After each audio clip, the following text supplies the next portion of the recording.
Okay, so my baby is sleeping, and I think this is the perfect time to do this, even though I'm going to be gossiping about him. Okay, so I'm learning something about a lot of things. I'm really learning lots of things this season through my baby. It's just so amazing how that God can use the tiniest things. God can use the almost insignificant things to pass a message across to us. And I just wanted to share with you guys. So I started off with using pacifier, baby pacifier for my baby. So at 3 months, we stopped using pacifiers, for him. And because he was used to it, imagine doing something consistently almost every day, like every day, almost every minute or every hour, you're with something, your pacifier. And a time comes, it was removed from you. So it was in that phase that, of okay, I'm confused, guys. I've always had this thing with me, and now you want to take it away from me. What will you have me do? Like, what else will I be doing if I'm not pacifying myself with my pacifier? You know. So we were in that phase for a while, and I noticed that initially it started with crying for pacifier. So you just know that the cry was for giving him pacifier. So after that phase elapsed, I noticed is a I think a I don't know how babies do it. They kind of probably teach themselves or just rewire their brain to what next. So he kind of figured out he could you know um smack his lips like so he was doing that consistently. I think it was a way of him pacifying himself. Another time he noticed he could suck his lip like into his mouth, like all the way, and we make sounds with it and makes different facial expression. So I kind of did some things I want to tell you guys that made him stop doing that as well. And so he now started, inventing another way. He figured he could put his fingers into his mouth. He started doing that. Now I went ahead to put hand mittens on him. So each time he wants to put his finger in his mouth, we look at it and like this thing was not on my finger before. What's this? He look at me. He look at his finger again. He will look at me.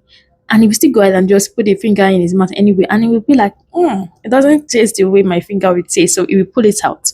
So as I was just going through that, I was just smiling. And Otbi just reminded me and just brooded on that.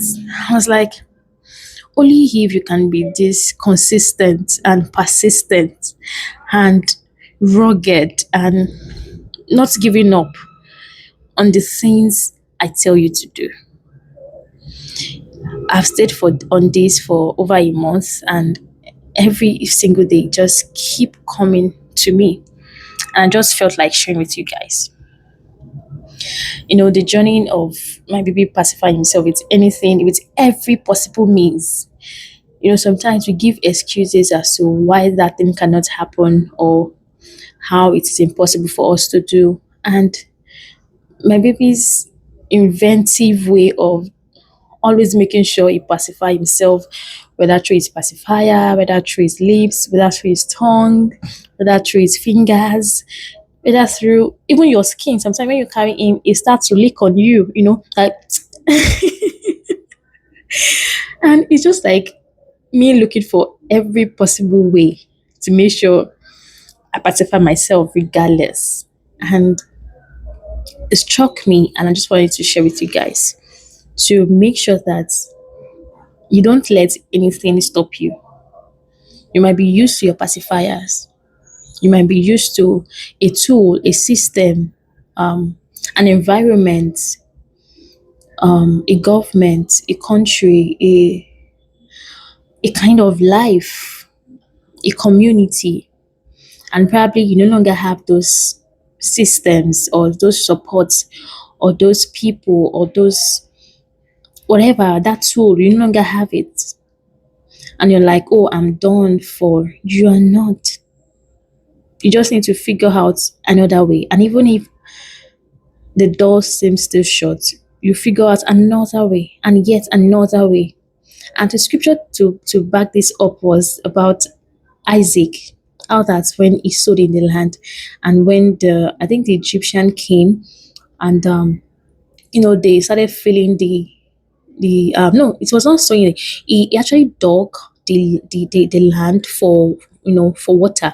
He erected a well, and I mean, he created for himself a well, and the people came to fill the well with with sand, and he will go again and dig another one, and I think he did it multiple times, like multiple times, until the people left him alone.